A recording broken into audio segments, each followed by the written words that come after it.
This government meeting is brought to you by Eastworks and our local cable subscribers.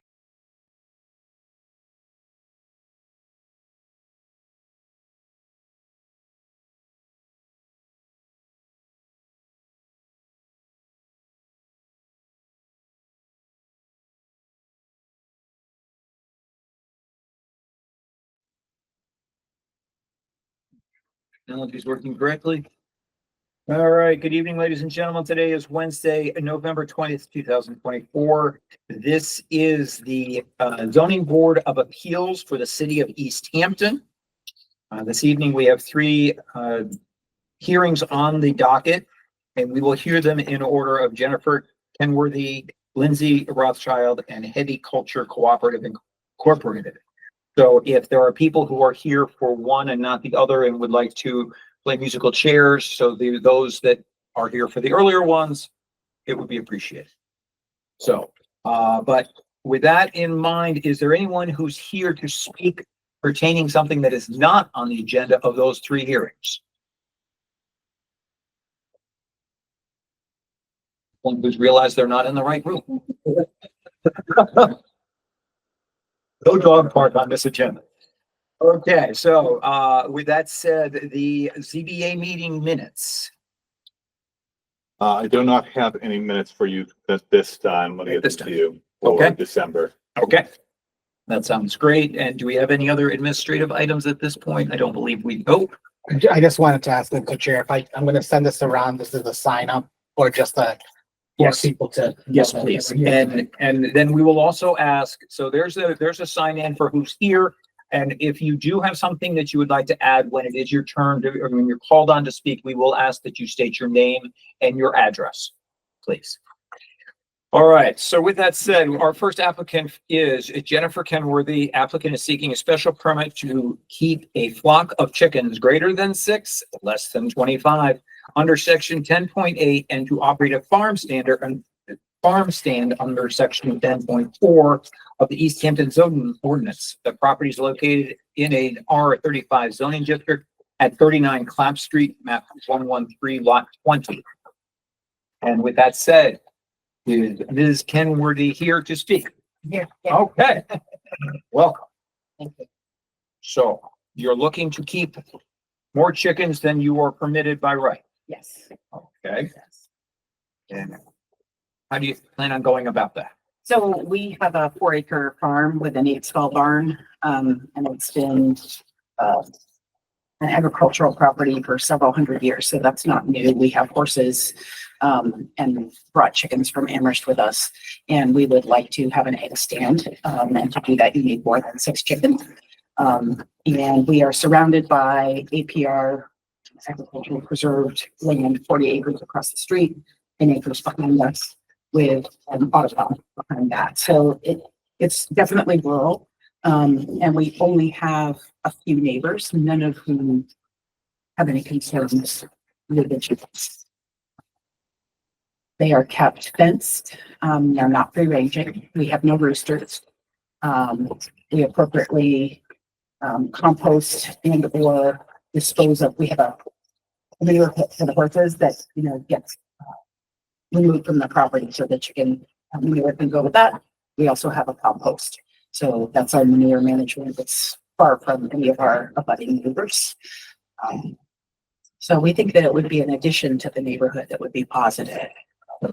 We don't think that it's going to cause any disruption traffic-wise. It's a bit of a cut-through road, and our chickens will only produce 2 dozen eggs a day. So I don't think that we're going to have that many folks coming to the farm stand for chickens. We do plan to sell on that same farm stand cut flowers in spring or summer, appropriate season, but no other edible.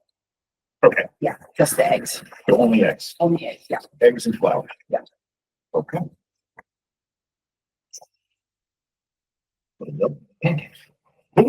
Sunflower. Okay. Hey, does members of the board have any questions for the applicant? You've spoken with all the neighbors. Yeah. And they've all Yes, yep, they like our eggs.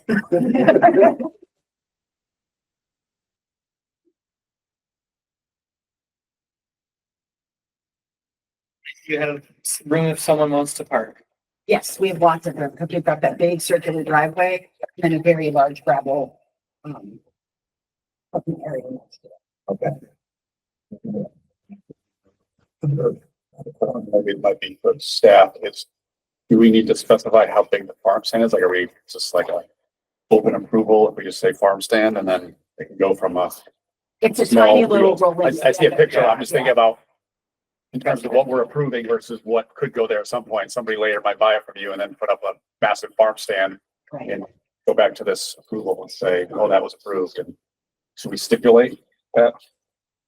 The size of it or something like that, or do you think we need to, or? That's really up to It you kind of folks. applies. Is, yeah, if you simply say a farm stand, sure, something larger in scale could happen if you didn't say Well, no. and we could But- also, we have two choices. We could say the farm stand as presented. Any deviation from that would require reappeal. Or we could grant a farm stand in not to exceed X square footage in footprint. So if it did expand, they would not have to come back and apply again. This Kind of current one your is 4x4. That's the size. Yeah. okay, We limit it to 20 square feet. 20 square feet. Yeah. That is So a that- foot of growth. Well, yeah, God forbid it gets struck by lightning and they need to build another one. It's a little bigger by a foot. I don't know. You know, I don't know. Oh, a sheet of plywood is 32 square feet. By 8. Yeah, So, that's I don't say as planned, as presented. as presented. Yeah, do that. Okay. And they kind of thought out what they want to do. Hold on to the plans. Which is made it up as we go along. No, I haven't, you might have built it for me, but yeah, pick the size and went with it. Is there anyone in the audience who is here to speak pertaining to the application of Jennifer Kenworthy? Yes, sir. State your name and your address, please. Mark Munska, 42 Clap Street, directly across the street from them. He never spoke with me.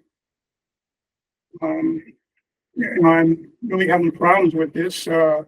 If you read her letter, was presented at the DBA, it's also saying something about producing art and photographs and as far as distances from the houses, because the house to the west is several hundred feet, which it's not, it's in the 100-foot mark.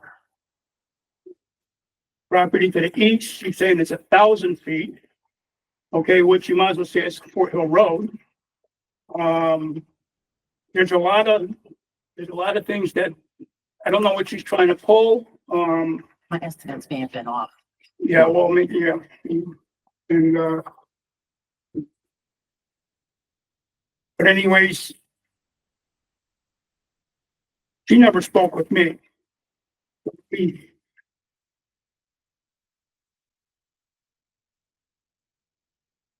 have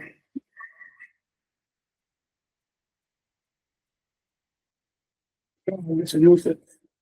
Everybody that comes down the road, a bicycle, walking, car door, they pull in, that dog constantly barks. They let them bark like they can't hear them. Okay, I don't know if, did any of you visit the place? I've been down the road. Yeah, trash or litter, from the day they moved in the APA field next to me, which is across the street from there, constant trash blowing in. They have never picked it up. We've been out there, my wife and I, picking up the trash, and I'm not talking a little bit. Okay, there was one of the times I'll tell you about that there was just so much. They had a grain bag from the chickens that blew in the field with all the other. I couldn't stuff any more in that grain bag. I put it on the side of the road, next to the telephone pole, right in front of their house, and that bag stayed there for over a week. Next time the trash truck came, they had their thing out there. I stuffed that in there. I mean, anything that drops on the ground, they don't pick up. Okay, It's hard to believe, but I'm telling you, this is the absolute truth. Right now, you could go, there's trash in that field, the APA field. There's a box that was in there a while back. It blew around the neighborhood. It's now blew back across the street and stuck in the burning bush on their property between that and I think it's 45. In the last 2 weeks, the place has been manicured. The whole lawn hasn't been mowed before. They would put stuff on the side of the road, free stuff. It'd be there for 2 or 3 weeks. Junk. They had a Swiffer mop out there one time, and it's laying in the road, and I seen them putting it farther out in the road. I mean, there's something, there's something there. I just don't get it. As far as the location of where this so-called, farm is gonna be or thing, there's a lot of predators in the area. There's skunks, there's coyotes, there's fox, there's raccoons, and we're hearing about rabid raccoons, and we got the wildlife sanctuary right there. I believe she's addressed that by saying that they would be kept in a stall. Okay, well, the raccoons, and I understand, they're not kept in a stall, they're kept in an outside pen. As a matter of fact, this summer, there were birds on top of it, caught in there dead, and they stayed there for over a week. Okay. Well, There's a starling. well, it doesn't matter. There was more than one, and it was a starling. It doesn't matter what kind of bird it was. It was just stayed there dead. We got the bird flu, that the avian flu there. There's a big thing on the TV, on the evening news that's saying that's our number one problem right now, or that they're talking about. If them chickens, it's not, being penned up is not healthy for them. Can I address some of this? Yeah, all right. Well, and so I will say this, you've expressed some concerns, and we appreciate what you have to say. Okay. I think that, the way someone keeps their house is unfortunately a personal issue. Say that because I know how some of my neighbors keep their house. I think that, for what we are being presented, and maybe I'm speaking out of turn here by the board, but, what she's asking for is a farm stand. And we are promoting an agricultural area. It is an agricultural area. And so that's how we have to. Well, it's not just a farm, it's more like a chicken farm. You got 25 chickens there. They've already got 25 chickens there. They've had more than 6 chickens, and I haven't said anything. Well, and I do appreciate we hear your concern. Okay. And that's why we have public meetings, so people can come and voice their concerns. Okay. I'm not done. Is it pertaining to the keeping of chickens? It's going to pertain to the dried flowers. Where are they getting them? Not dry. Or, I'm sorry, cut flowers. Well, Flowers. the way I understand home occupation, it has to be like grown there or produced there, but it can't be, yeah, you can't buy flowers someplace else. And so you're gonna, are you able to go buy them wholesale and then sell them on your, well, that's what I'm asking. no, that's No, a they're violation of growing the in a policy. small garden. There's no, everything is corrals there. There's no tillable land there. Nothing's been tilled there. Small scale. She is, the applicant is asking for permission to be able to do that. With an understanding that, the operating of a roadside farm stand by ordinance, everything must be produced on the property.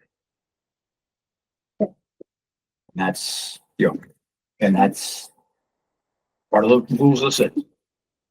Okay, so that's fine. That part of it's fine, but that wasn't brought up. I have several things. I mean, if you want to push me out of here, we can do it. I don't, Well, you know. I will ask, is there anyone else in the town or, in the room that has anything of concern that they would like to add? Just give everybody an opportunity. We do try to limit people to public speak to, approximately 3 minutes and I didn't know that. well, no, okay. But I just, I want to make sure that everybody's given an opportunity to speak.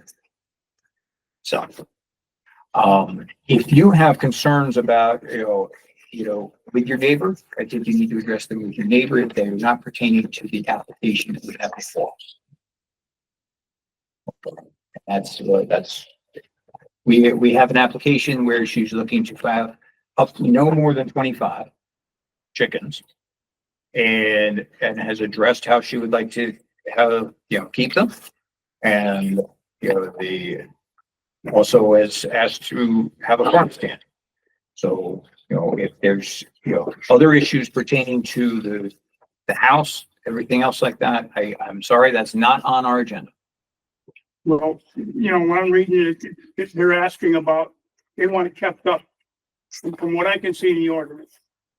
Okay, you can't just, Mhm. it's gotta be pretty much not detrimental to anyone. Yep. Okay, that's been a detriment. I mean, I understand what you're saying, but it's only gonna get worse. Well, if I look at, Now, the parking, I'm gonna the parking. You see the thing here with the parking. Okay, I got the 3 cars. I got the 3 cars parked here. Okay, you think people are gonna pull in behind those cars? They don't know if those cars are gonna be pulling out. They're gonna start parking them on the road or on the side of the road. Oh. I know I would. I wouldn't pull behind somebody and they can't get out. Did state that there was another lot. You think that?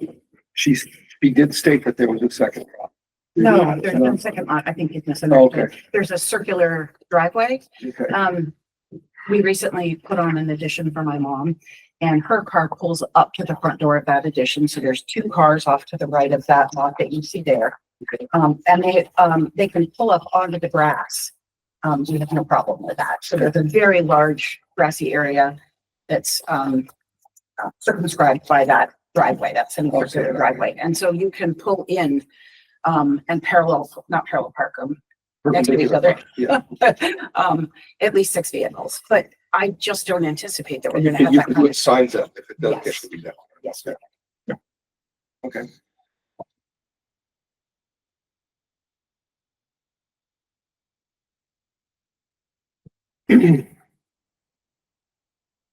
Would you like me to address the keeping of the chickens or not? excuse me? Do you want me to address the living conditions of the chickens? Yes, if you would, just so we can have. it. Sure. So Massachusetts has minimum standards for square footage for both indoor and outdoor, and we far exceed that. And they are, we've had those chickens, we were unaware of the limits, and so we have had those chickens for 18 months. Some of them for 18 and some of them for 6. And we've not had a single predation issue. I'm a veterinarian, so they are well cared for and all of their medical needs are attended to, and they are beloved family pets, not just a flock of chickens. And so, we addressed the issue of the birds that were caught in bird netting that you would put on over veggies or blueberries or something like that. We cut it all down because those birds were caught. So it just doesn't exist at this point. And we have placed sail shades that are attached to the barn and the fence. Our fence is 5 feet high and has hardware cloth that surrounds it and goes out in a skirt 24 inches to prevent predators.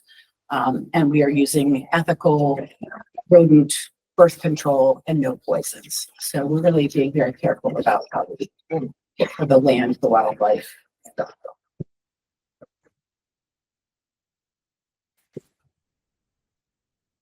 Do members of the board have any other questions, concerns, things that need to be addressed?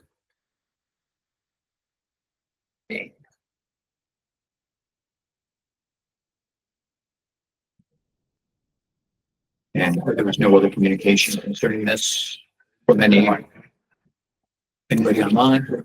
Open it on up.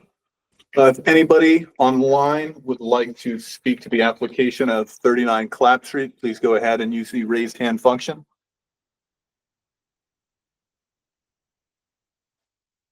Seeing any?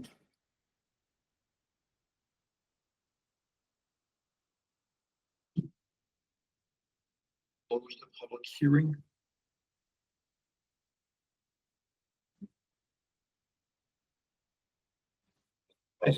Close it, right? Yeah. Typically, you actually would.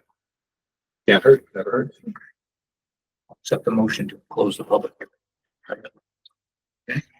All in favor of closing the public hearing? Yeah. Okay. Discussion among the board. Any concerns? No, actually, we just got a hand raised, a little late to it. Would you like to take that, Mr. Chair? Up to you. Yeah, we will take that. Yes, please.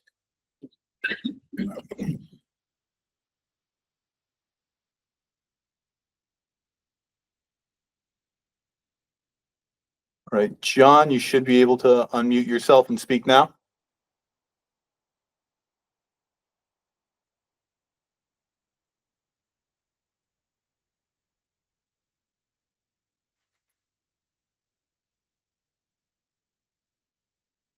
John?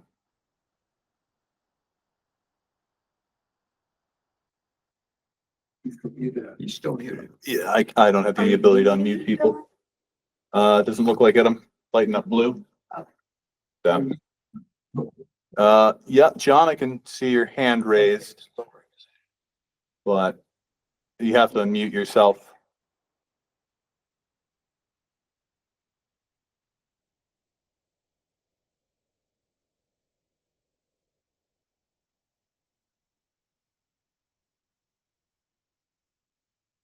Okay. Oh, there we go. Maybe.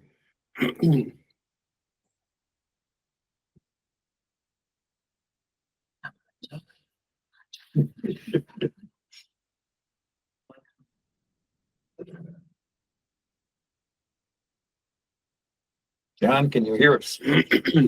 Can't hear us.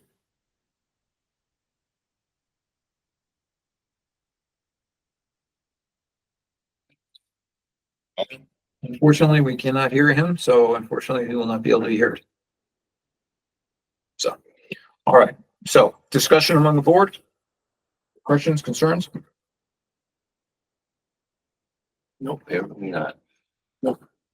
Okay. So with that, I'd like to make a motion. I'll make a motion to approve the applicant seeking a special permit to keep a flock of chickens greater than 6 and less than 25. Okay, second. All right, any further discussion? No. There's also another part of that operation, farm stand, so make sure that you capture that. I will, I make a motion to approve the applicant's application of seeking a special permit to keep a flock of chickens greater than 6 and less than 25, as well as operate a farm stand under 10.4 of the Easthampton zoning ordinance as presented. Okay. Second. All in favor? Okay. All right. Ms. Kenworthy, we have made a motion and approved it. There is approximately usually it takes a week-ish to get the decision written. Obviously, next week is Thanksgiving, so there may be a little delay. Once that happens, there is a 20-day appeal period. Once the final decision has been written, and after which point you'll be notified, and then you can go to the registry of deeds in Hampton, and then it will be. Will I just get an email or do I need to look somewhere for that? They'll email you directly. Thank you. All right, thank you very much, and best of luck with your farm and your flock of chickens.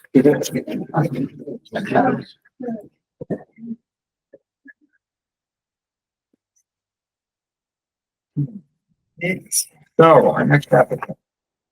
You're free to stay if you'd like, or you could. I'm gonna step up. I'm gonna find Okay. list it right now.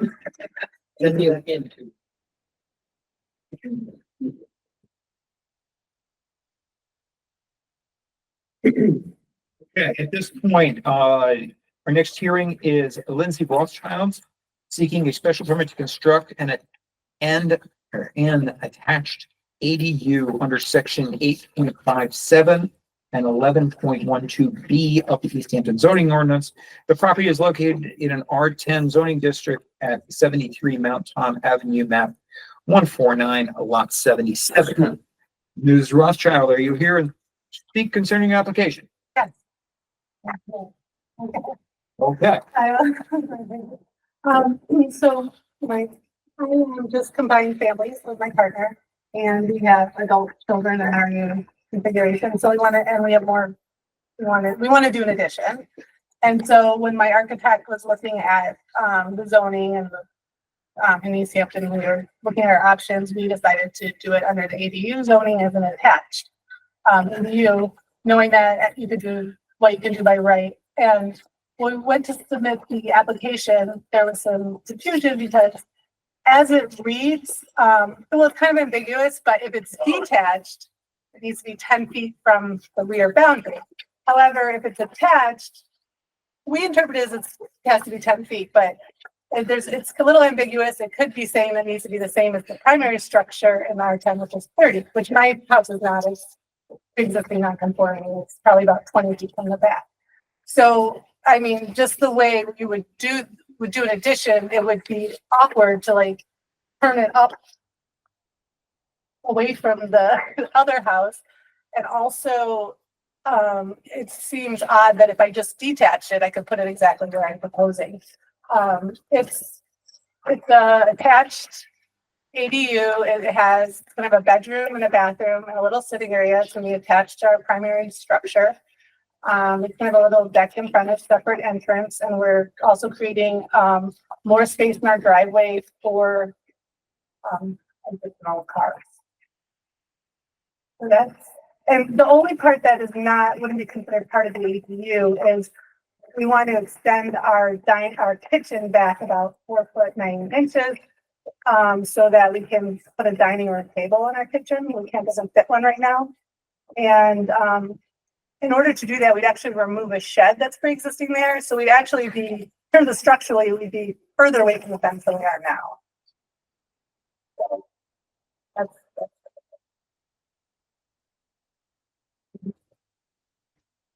We have got that's right.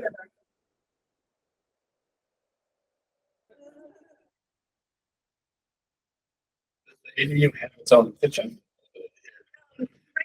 The shared kitchen. We are we're gonna have it rough fun so that you could put a kitchenette in at a different point if you wanted to put a kitchenette in. But for now, we just are gonna should have a common kitchen.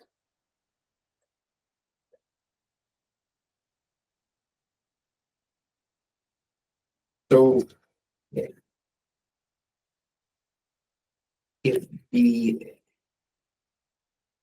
this is one of the contradictions in our zoning law. And it's because I was actually on the city council and and I called Tom Peak and I was like, this doesn't make any sense. And we were like, yeah, so I feel like I didn't read it correctly back then. Well, and I think that, the ADU is being considered as an ancillary structure on the property, similar to a garage or shed. Sure.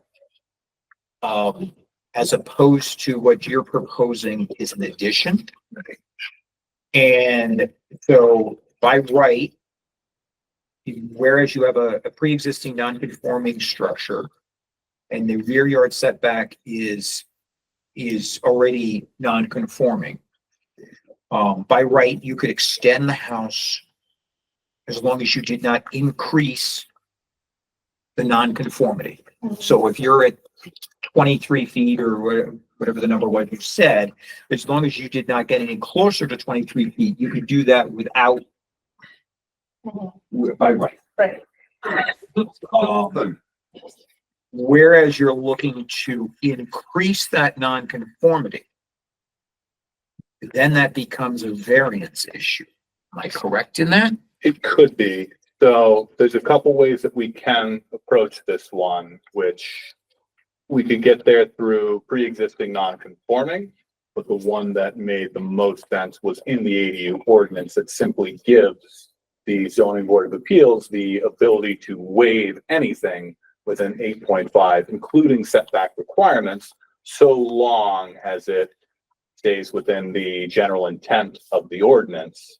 And then, given the fact that you look at these plans here, if you detach it by about that much, it's completely doable by right. It can sit exactly where it is.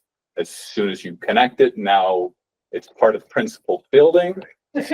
So it could be done through a variance, but the ZBA has the authority to do it through the ADU ordinance. Yeah, and you can see that the property abutters on the back, their houses are at the other end of their properties. One of the abutters reached out to me already and said that they support the infill. You know, I'm just gonna share my plans with them. I think they're probably in the call, but so I think a couple of abutters on the call with other neighbors, so I'm sure everyone has opinions, but that's essentially we're doing a different. Is there a traffic issue there? Excuse me, we're gonna we'll give everybody a chance to public. All right, that was something on my mind. FYI. So Just, one of the things that we'll be able to address in our addition is an increased, driveway for cars. And that is part of the ADU, ordinance that you have to increase, your driveway. And so we were also complying with that.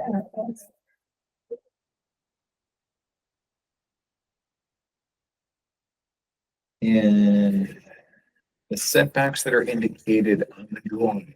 Mhm. Is it ADU setbacks or are those residential structure setbacks? So that would be an ADU setback of 10 feet, in the staff report, for detached. In the staff report for R10, it shows what those setbacks are for there's a detached or a, one family detached dwelling, which any, extension or any accessory structure that is attached is just counts as part of the principal structure. That's where we get that rear setback of 30 feet.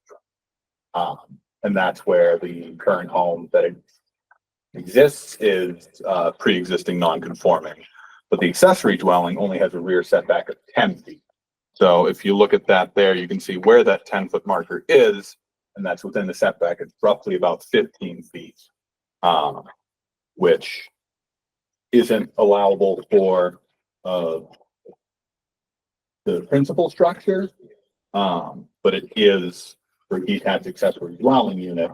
And because it's an attached accessory dwelling unit, that's how we get into 8.57. Any requirement under this section, 8.5, may be waived through the issuance of a special permit. So specifically, it's seeking a waiver from 8.54C. In addition to the existing principal dwelling unit is permitted provided that it complies with the maximum building height, minimum setbacks, and maximum building coverages under table 6.1 and 6.2 for the principal structure in that zone. And that's, if you grant a waiver to that, then this can be built where it is proposed. Well, and that would be one thing if the applicant was looking to keep the existing structure at the same rear setback. But when the applicant is looking to increase the rear of the house. Where does the house end and the ADU begin? Well, I indicated that she was looking to increase the kitchen area to go to fit a dining room table. So approximately 4'9".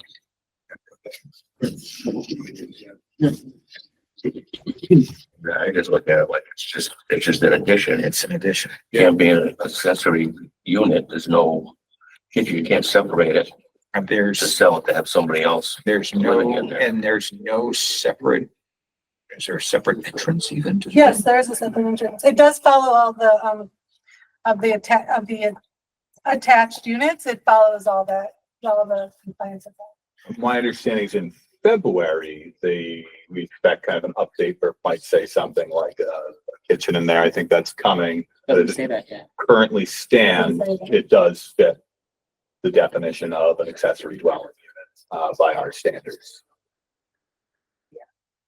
Is the entrance, is there an entrance off the deck? I see one. Yes, Yeah. there's an entrance off the deck and there's an entrance off the bed. bedroom. Yeah. Yeah, I saw that. Yeah. Yeah. It's lighting. I mean, I hired an architecture firm to strictly adhere to those guidelines. It has published. What are the name? Separated by feet Yeah. from the house, so that is separate. It's a little silly. Yeah.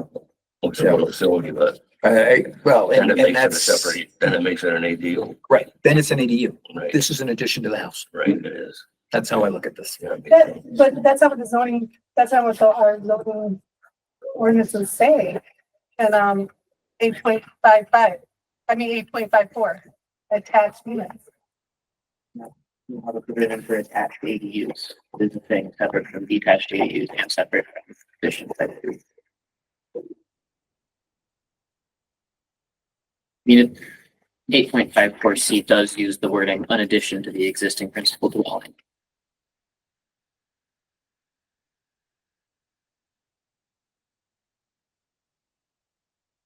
Like the question that you're raising on about the expansion of the kitchen is where you're raising whether it has to be a variance for relief.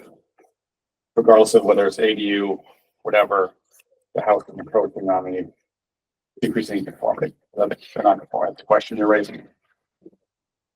Well, and it says 8.54, standards for interior and attached units, C, an addition to the existing principal dwelling unit is permitted, provided that it complies with the maximum building height, minimum setbacks, and maximum building coverage under table 6.1 and 6.2 of the principal structure in the zone. Will you also read 8.55C? You Yeah. are expanded accessory dwelling, so I don't. Then what would the ADU setback refer to? I mean, I think It was written not, well. so. If you put a wall in the middle of your kitchen with 3 inches between that wall and the wall of what you're about to build now, you're good. Yeah. But because you want to be able to walk into this space without going outside, our zoning says you're not allowed to do that. Yeah. So the question is, in my mind, I'm looking at it as, is the intention of these ordinances around the dwelling unit, like, are we carrying that out by saying you're not allowed to attach them? Instead, you need to build a wall, but then it's fine. And then it would be by right, yeah. But I mean, it wouldn't be any less detrimental to the neighborhood if there was a wall between the two, in my mind. I mean, it's still gonna take up the same amount of space towards the neighbors if they decided to just put an arbitrary wall somewhere and make this a separate building. So in my mind, the deck, I'll, or a deck. I just want to add, there is going to be a door that separates the two, because we do want the intent that, like, with adult children, someone could feel private in their own space, or in the future when they move out, if, my mother wants to move in, we could shut the door, and we're roughing in the kitchen now, so we could add it later. At this point, we don't feel the need for that, but it's still gonna have the same function as an accessory. It is an accessory dwelling. It will have a bedroom, a bathroom, 2 egresses, and kitchen, and even plumbed in for laundry. I don't see the question of why this is an ADU or not. We're seeking permission to create an ADU. I understand that. And I believe that that's what this is proposing, whether, they're gonna rough in a kitchen, so they're asking permission now, so they can put the kitchen in whenever that is. I think the question is, if we feel like this is acceptable, what's the relief, since it's obviously not written correctly? So what's the relief we're giving? So the relief, like Dylan outlined, the conditional permit, but you're raising the question of they're actually expanding the existing structure Yeah, to be more non-conforming, so then it becomes a variance issue. then it becomes a variance. Yeah. So they do a separate application for just the 4.9? Yeah. For the 4.9 Exactly. feet, I wanted to have a dining table. This Yeah. could Let's not advertise. just be a variance, if this were, if this didn't meet the definition of an ADU, right, then there's Correct. nothing in the bylaw other than a variance to grant this relief, which then you have to meet all the criteria for a variance. And if the board still feels that this can only be achieved through a variance, that's certainly, a way to go. Just in my understanding of our ADU section here, as long as it fits the criteria of an attached unit, or we consider what is being proposed here to be an ADU, which I believe the board is in agreement that it is, or maybe not. I guess that's kind of the question. Do we agree it's an ADU? It meets all the standards of 8.5 with the exception of 8.4, 854C, where if it met all the standards, we wouldn't be here because it would just be allowable by right. It is only because it doesn't meet those setbacks would it require a special permit to seek relief. So if the board wanted to, it does have the ability through this section here to grant relief just from that setback, kind of with an understanding that it's still fitting within the setbacks of a detached ADU, that it's not going up, say, 5 feet or 2 feet or right on the property line, where you really would be saying you should have a variance for something like that. It's still fitting within setback requirements for that type of building.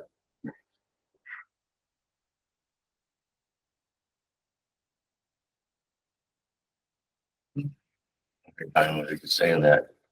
So then anybody that wanted to put an addition on their house. As long as it Fit, meets you ADU say, requirements, it has to meet ADU. ADU requirements. It has to have a separate egress, it has to have a bedroom that's completely separate and separate bathroom. I mean, the purpose of the ADU ordinance was to increase housing stock and make it easier to build housing in a housing crisis. And if a addition meets all of those requirements, I think it should be subject to the same lenience that ordinance is putting forth, regardless of if they put a wall next to it or not. As long as it meets ADU requirements, which the architect may should discuss. That's my feeling personally.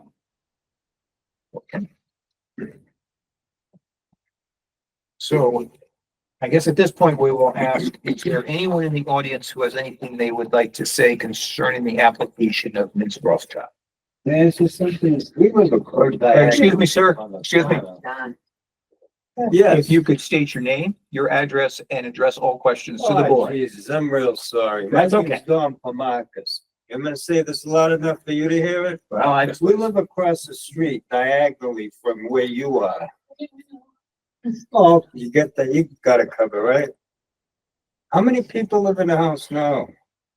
I'm just Do I have curious. to answer that? no, you have to ask questions to the board. All right, how many people live in the house now? I have no idea. I- That's not in question, It's sir. not a question. I don't need to answer that, but I'm happy to tell you as my neighbor, me, my partner, and I have 3 children. And 2 of them are adult children, All right. and they're not even there full time because we both have, So how many, partial how many custody. more people are the ADU gonna add? That's all. We're Oh, scrunched in okay. our house right now with the 2 adult children. We've Harry Pottered our son into the walk-in closet. He gave one of his bedrooms to the adult daughter, and we're trying to just, accommodate infill housing. It's hard for the adult children to find rentals in this town. After they're gone. Exactly. I guess I could speak on this, even though I didn't even, I'm gonna say my name, Elaine Wood, 9 Overlook Drive, Easthampton. And I'm all for this because I grew up with my grandmother raised me in the same house, and it was a in-law apartment with everything separate in the same house, but separate. And I'm all for what she's doing. So I just want to give my opinion while I'm here. That's what public speak is Yep. about. People come to meetings. Is there anyone in the stratosphere that would like to speak?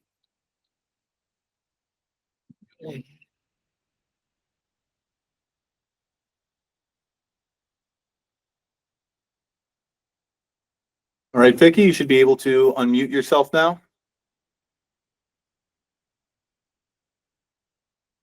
If we have better success with Vicky. Oh, hopefully. Can you hear me? I can hear you, yes. Yes, my name's Vicky. I live on Lux Ave. The back of my house abuts Lindsay Rothschild's home. And I guess I've been listening to all the confusion around the ADU, and it was my understanding that an ADU was a freestanding dwelling.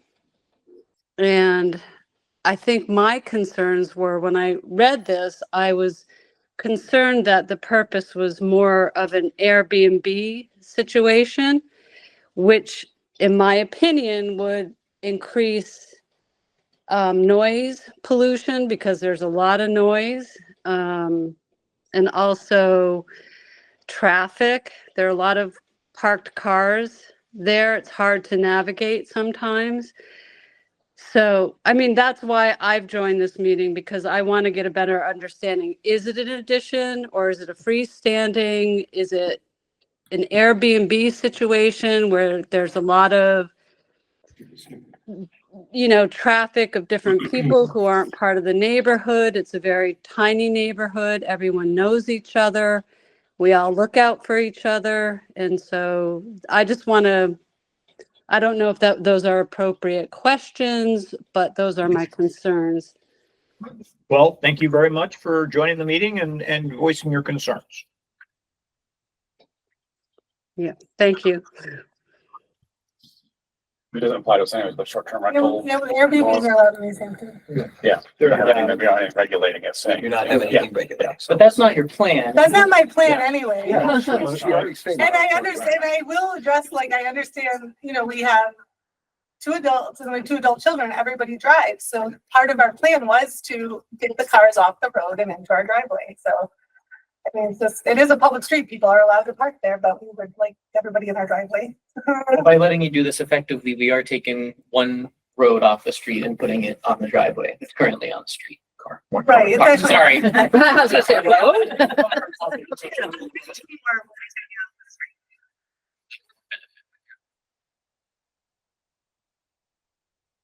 Is there anyone else who's looking to speak concerning this matter?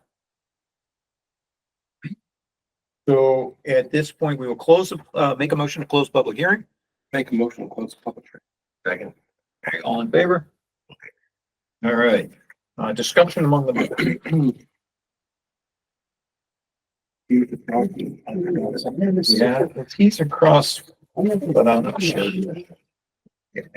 Oh, yeah.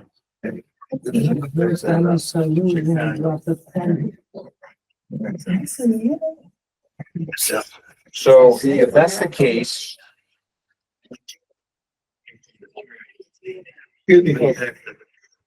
Please. Would a board member like to make a motion? I make a motion to approve Lindsay Rothschild's special permit application to construct an attached ADU under section 8.57 and 1112B of the Easthampton zoning ordinance located in the R10 zoning district at 73 Mount Tom Avenue. Motion made, second. All in favor? All in favor? Oh, sorry. I don't say that. That's my job. If you'd like. Motion has been made and seconded to approve the application of Ms. Lindsay Rothschild. All in favor?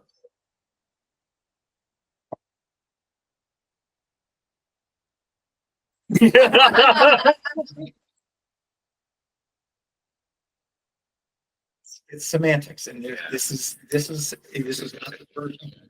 Finish. Okay, motion's been made and approved.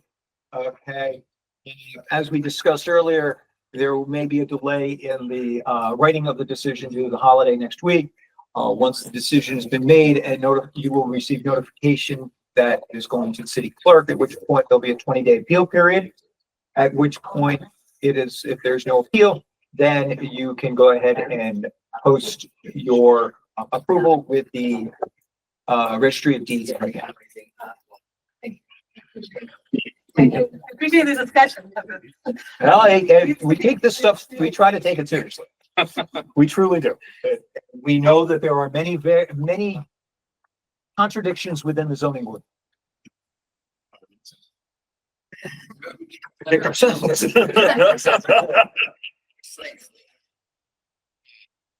Okay.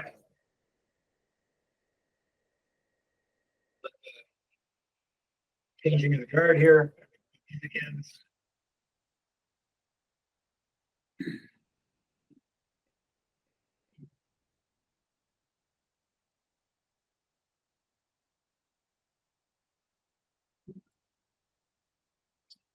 All right. Our next applicant is Heavy Culture Cooperative Incorporated. The applicant is seeking a special permit to operate a music bar, which requires a special permit as listed under table 5-1 retail and services -13. The property is located in Neighborhood Business Zoning District at number 1 Northampton Street, map 51, lot 29. Is there anyone who's here to speak concerning the application? Okay, please state your name and everything. Sure. I'm Tim Bro. I live at 176 Main Street here in town, and I'm the president of the Heavy Culture Cooperative. Thanks everyone for coming to share your thoughts on this. As was mentioned, we're planning to operate a bar and music venue, and in applying for the special permit, wanted to be sure that we were in conformance with all the various items that we needed to make sure that we were able to address. So I can just quickly go through in order and address a few of those issues. Hopefully answer some questions in advance. First with the parking regulations. There is a large parking lot at 1 Northampton Street already. It is more than ample capacity for cars, given the capacity of the building.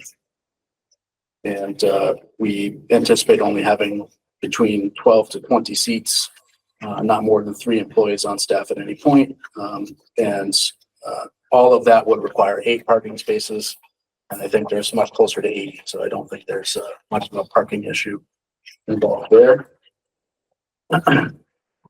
In terms of protection of city amenities and abutting properties, for unique or important natural, scenic, or historic features on the site, we don't intend to have to do any exterior renovations to the site or make any changes outside for our use.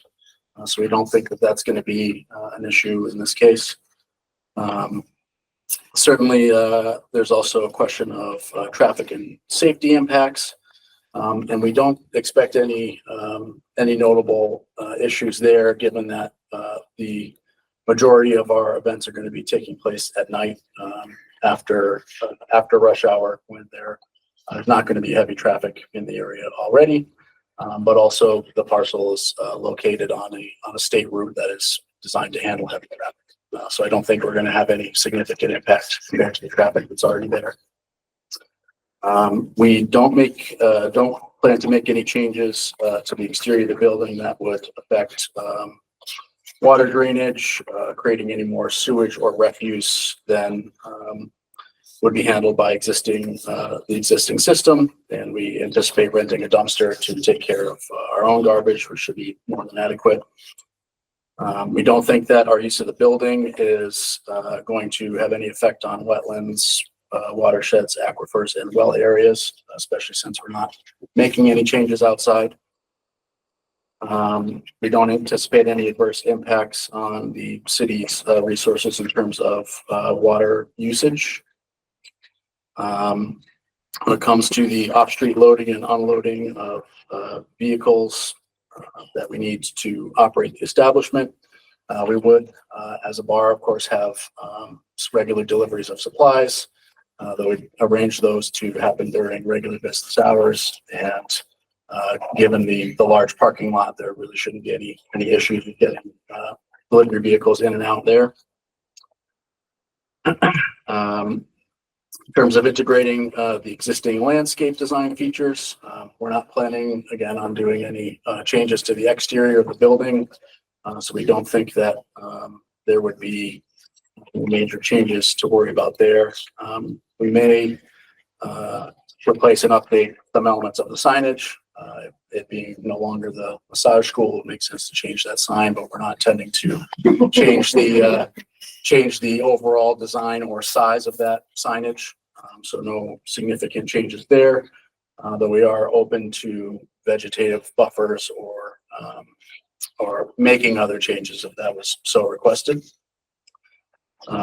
We don't anticipate removing any existing vegetation since we're not making any major changes aside again from cleaning up the sign. We don't anticipate developing any new structures on the site. So we don't think there'll be any issues with respect to the setback, placement of parking and architectural style and landscaping. We don't really expect any of that to change.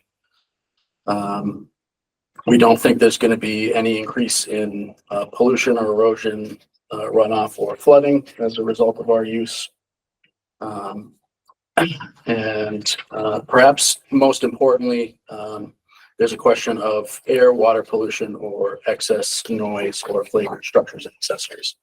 I'm sure those that are concerned are probably most concerned about the noise, and we certainly have a plan in place for that. Of our several shareholders, myself included, we have a few professional audio engineers. My background is in music recording, and I now work for an audio software technology company. And I previously taught college courses on practical physics and acoustics for audio. So we've detailed in our plans the way that we're planning to primarily mitigate sound leakage, which is really to address the weakest link in the existing building, which is the windows. Brick structures do a very good job of retaining sound inside the structure. The windows, especially with bass frequencies, don't do as good of a job.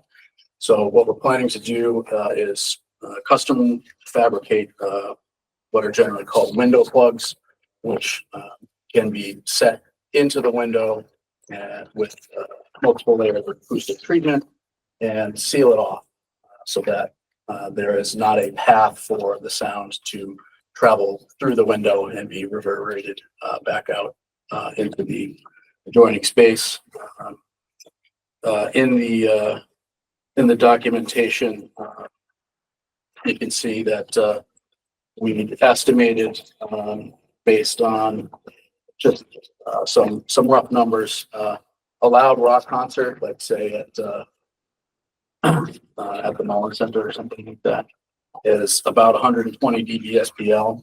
We're not going to need to operate that loud given the size of the space, but just for the sake of argument, if we consider a typical rock concert, like the levels at 120 dB, given the sound transmission rating of double pane windows and the window plugs combined, we think it's a reasonable estimate that the audibility of the sound about 1 foot outside the building's windows during a concert would be comparable to a passing car or a lawnmower. And that is directly up against the building. Of course, with sound, the level decreases by 6 dB with each doubling of distance. So, for example, if there is again, taking the high range, if there is a level of 94 dB SPL as you put your ear up to the window, if you back away 100 feet from the parcel, that drops down to around the mid 50s, which is not much louder than this conversation that we're having here. never mind, inside someone's home where they have their own, structure and windows to be blocking outside sound. For reference, I measured a passing pickup truck, at the intersection this morning, and it was 103 decibel peak. Not a tractor trailer, not a school bus, just a pickup truck. So the amount of noise that we're anticipating making is smaller than what's currently present in the neighborhood already. And in addition to the window plugs that we're going to make for this purpose, there's some other additional things that will be additional marginal benefits, such as orienting the PA system in a way such that it is not pointing towards other residences, even within the building itself. Isolating the large speakers and instruments from the floor so that the floor doesn't reverberate with those loud speakers. And by preventing that, you don't shake the floor, so you don't shake the walls, so you don't shake the windows. So vibration isolation is really the key for all that. So overall, I think we've got a pretty solid plan on how to mitigate what sound will leak out from the interior of the structure. It's quite reasonable to estimate that we're not going to be any louder than what's already permitted to drive by at any time of day or night. In terms of sound, I think that was the next.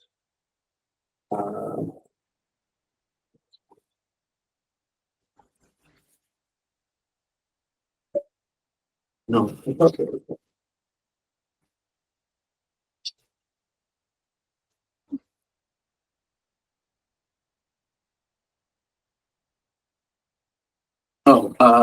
Yeah, concerns of noise outside the building in terms of patrons. Our plan there is to ensure that people are not congregating behind the building or along the edges of the property. We want to, if people do need to step outside to smoke or have a conversation or whatever it is that they're going to be doing, we're going to have signage and our door person instructing people to make sure that they do not stray towards the edges of the property near the residences, and instead stay out front where it is well lit and away from abutters. So we're very confident that our clientele is going to be respectful. Many of them are actually owners of the business and are invested in the long term in making sure that we stay open. So the owners of the business are not going to do anything to jeopardize our ability to operate. Okay. I have a couple questions. Sure. So the room that you're looking to use, that you've detailed in rather well, appears to be the existing room that had a bar in it. Yes, so we're planning, our lease is going to be for the whole first floor of the building.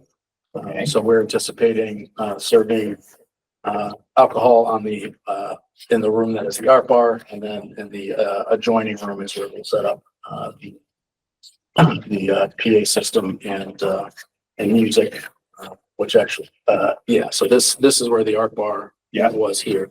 So we'll put the music in this. Okay. Yeah, that's And where can that window stage be? In that case, the best orientation, I think, would be for the stage to be against the art park here. Speakers are kind of facing back towards the parking lot area rather than facing towards the residences.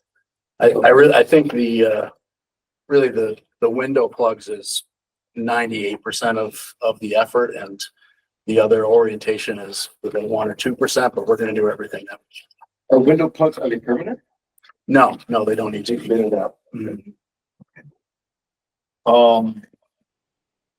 you made reference to access to the building, smoking, things along those lines. There's two exit doors, one from the existing bar, one from the new, I don't know what room we would like to call it, but the stage road, we'll call it. There's an exit door that then accesses the rear egress. Yes, that's right. So there's there's an exit door. That faces towards the back of the parcel. And would those be allowed to be open during operation?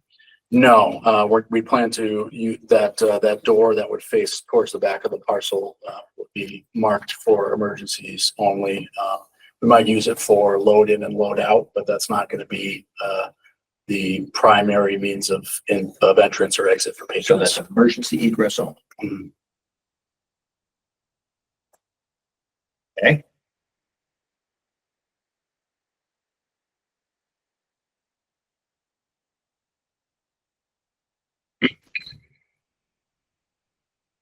Okay. Do other members of the board have questions for the applicant?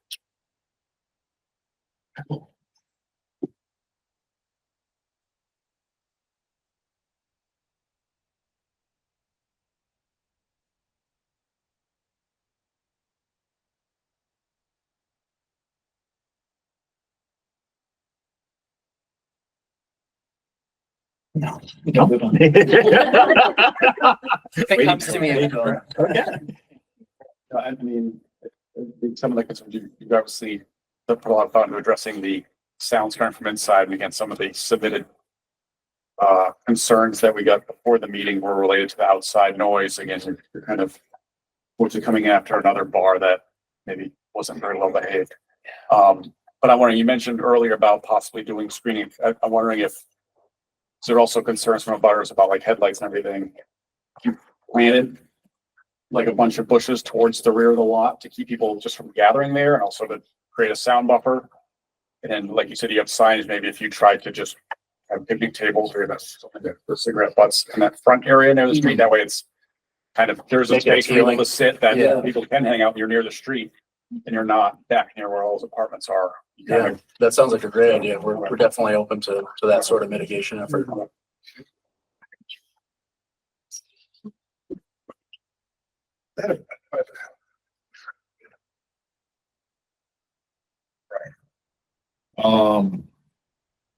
Is there anyone else in the applicant party that would like to speak? Yes. State your name. Hi, I'm Nicole Galinsky. I'm at 123 Park Street. I will be, so I am the bar manager at a brewery in Greenfield, and I will be the acting bar manager at this future venue. I am certified with ServSafe, and I have not had any incidents in my 10+ years working in a bar. So I plan to carry that through with all of our clientele. And I'm pretty confident that they are more well-behaved than other bars in town. Anyone else in the applicant party? Hi, Tom Peak. I'm a member of the board. I am a member also of the city council, although I am not here in that capacity. I just wanted to say, I've been one of the capacities in which I've been working on this project for the last 2 years has been trying to find a suitable place. And the fact that what we are doing, it does involve music. It does involve, it's not, I've seen a lot of people say it's a metal bar, and that's not strictly speaking. We want to be a place that does a lot of the sorts of music that doesn't necessarily get booked at, your local breweries or at Luthier's. We love that music. We love those places, but it's, stuff that's a bit more underground, a bit more avant-garde, sometimes has a hard time finding a home in the post-COVID musical landscape of the Valley, which is why we formed this cooperative in the first place that now has, if I'm not mistaken, 117 shareholders. One of the big ways that I've been involved in this is in helping us to find a suitable location. And where I was going with this is, when you talk about bands with drums and amplified guitars, then there's going to be a certain amount of noise. Certainly inside the building, there's going to be a certain amount of noise. I think that's very understandable that people have some concerns about that. I would probably have concerns about that myself. I'd certainly be skeptical. I'd want to hear people out. What I can personally say just to anybody who's interested is that we have turned down probably half a dozen opportunities, gone to look at places and said no to them, specifically because we did not believe that we would be able to be a good neighbor in that spot. We've looked at places in Easthampton that had upstairs neighbors that wouldn't be a good spot. We've looked at places that we thought just the way that the construction of the building, it wouldn't be a good spot. We got several really perfect places that we looked at in Holyoke that were exactly the right size, wouldn't have required any renovations. And the rent was very, very cheap, but there were upstairs neighbors and we weren't going to do that. So I understand, like, it is completely natural and completely understandable that anyone would look at something like this and say, well, I want to know more about it. What are you guys' plans? What I can say is that if you've never been to sort of any of these underground music shows, these, rock, like metal or punk shows or, things like that, what you might not understand about this community is that it is very community oriented, very, very conscientious, very opposed to the concept of bullying in any way. We would not be here. We would not be sitting before you if we didn't truly and honestly believe that we could do this in a way that very, very, very much minimizes any sort of negative externalities to our community, of which many of the board members are residents. So I think, like, just as we're going into the conversation, I think there's going to be a lot of questions, and that's good, and we're happy to have that conversation. But I need to come into it from this one point of view of saying, we really do care about this community, that many of us do live here, and we would not have chosen this site if we didn't think that we could do it in a way that wouldn't make other people's lives worse. Thank you. Thank you very much. All right. I remember a couple of questions. Okay. Do you have any idea what the hours of operation are going to look like, or sort of what the rough time or days that concerts would be happening looks like? Are we talking like 1 a.m. concerts? Are we talking 5 a.m. concerts? Friday nights, Sunday nights? Yeah, good question. So primarily Friday and Saturday night, but we will have music throughout the week, depending on what tours are coming through town and something, if it makes sense to do so. We would like to retain flexibility to stay open with the bar during regular operating hours as the state permits. But we're willing to place limits on the hours for loud music if that makes it more acceptable for the zoning board and the community. So, we'd like to be able to stay open as late as possible. I mean, it's a business, and the longer people are hanging around, they're spending money. But we do want to be reasonable, and we're open to discussing that.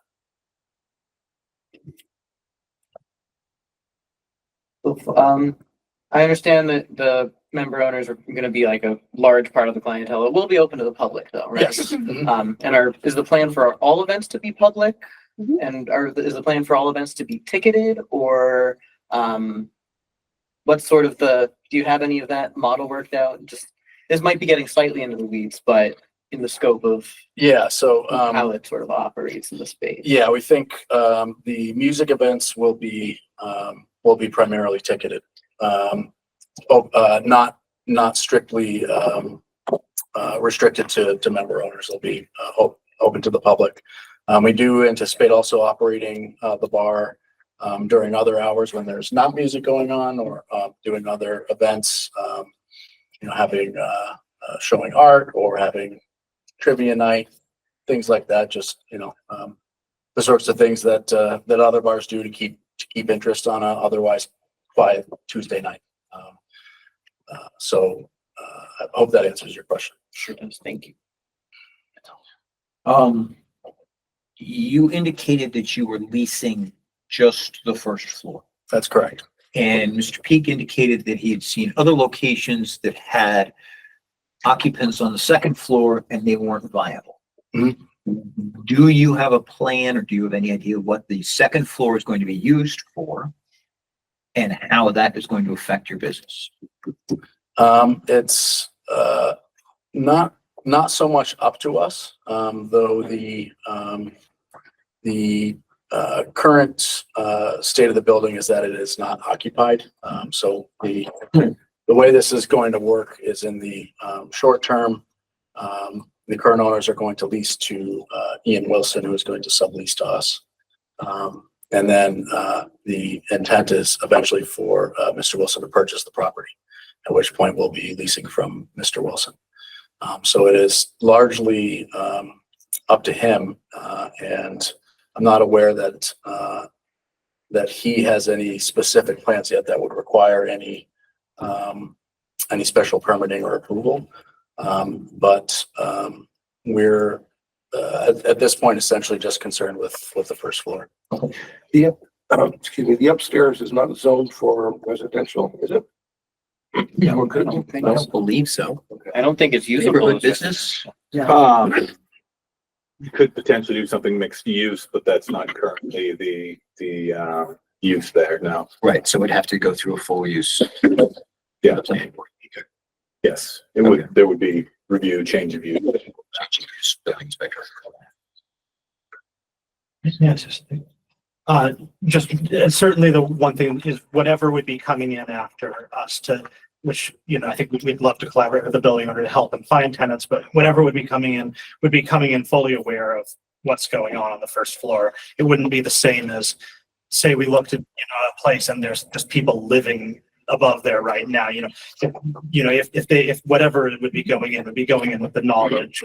Yeah, like the place that's available, I've been up for rent on Union Street for a long time, but could have worked great, except there's people already living upstairs, and it wouldn't have made sense for us to rent that place when they had different expectations of what their downstairs neighbors would be. What is the capacity of the venue? 49, since there's no sprinklers in the building. Okay, because the number that was on the plan there higher than that. That's an older plan, and I think those plans were drawn up when the original art bar was done. But our understanding, based on our architect, is that at this point, with fire code and everything, it'll be 49 unless we put in sprinklers. Is that 49 total or 49 customers? There's 49 included. People working there. No, that's occupants. That's everybody. Yeah. Everybody in the building at one time. Okay. Okay. And that would be for the entire first floor. Okay.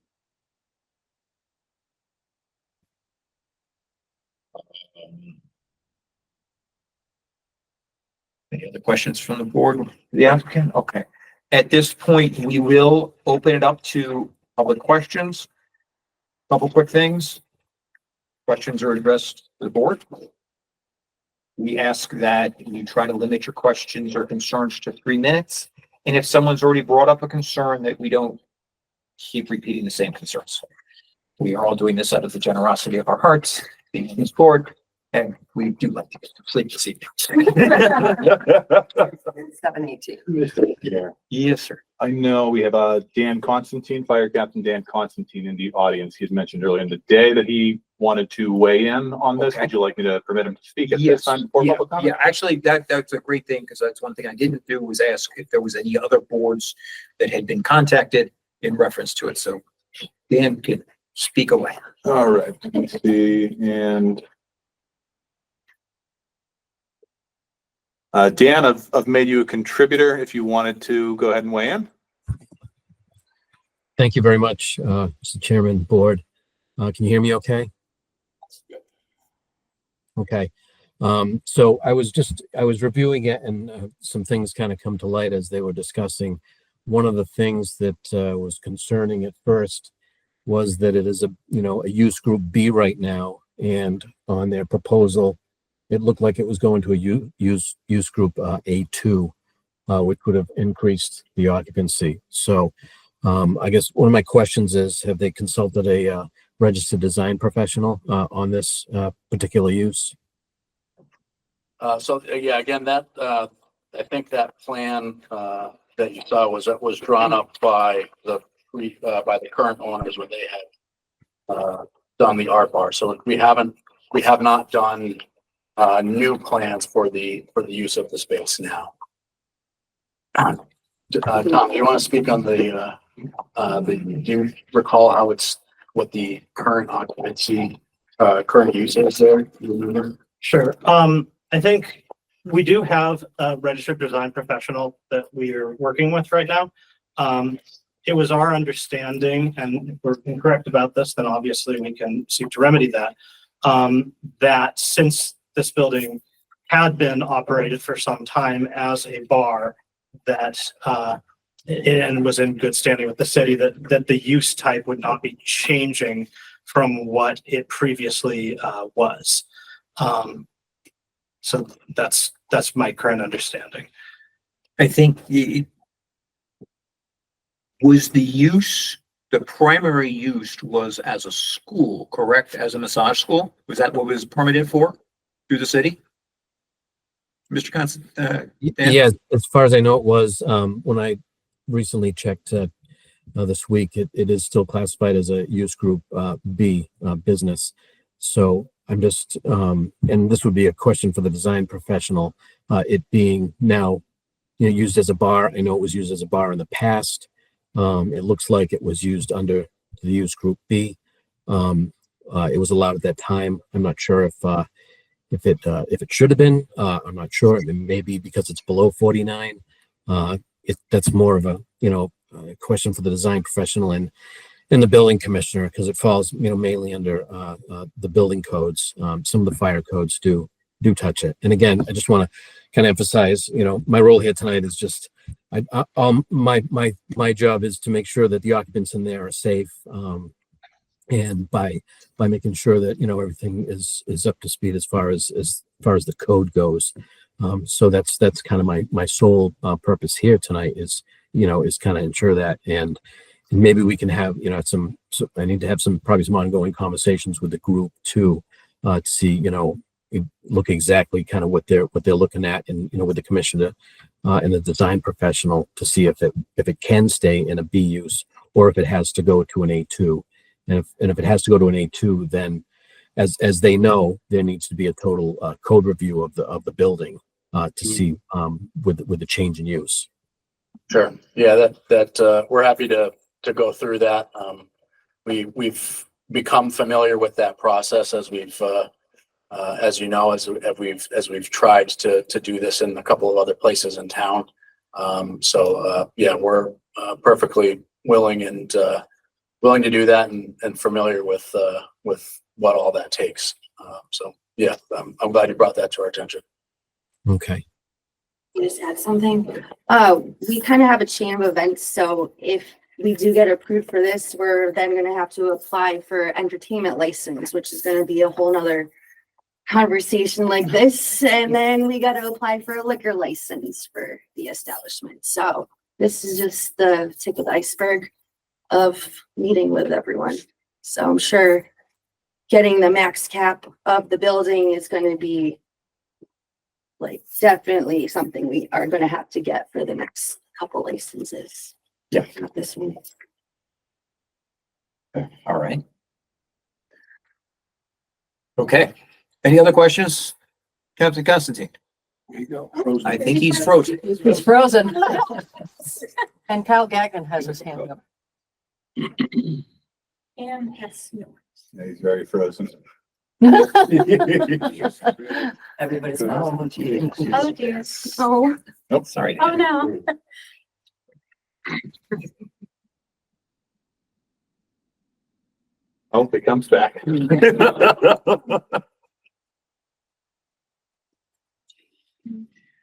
Okay, so, back to what we talked about with public speak.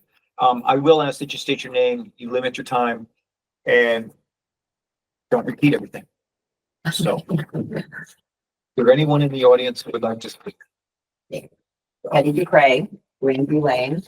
I do own 14 Main Street, 16 Main Street, 19 Main Street, and 2 Pleasant, just right around this establishment, proposed establishment. I have concerns for the residential units that I have invested a lot of money in. There's 2 historical houses that we brought back to historical conditions, which I'm sure you're all aware of, to have quality housing in Easthampton.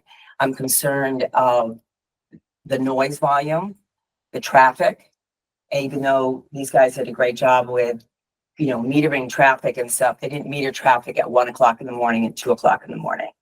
And we do, I think everybody can agree that we do have a serious issue on Main Street right now as far as the flow of traffic.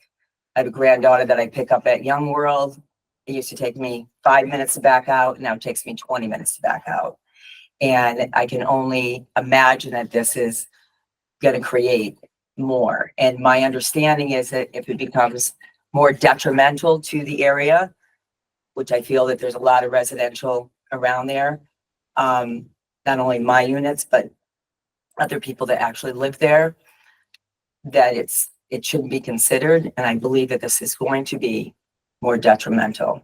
And I'm not opposed to new businesses coming in.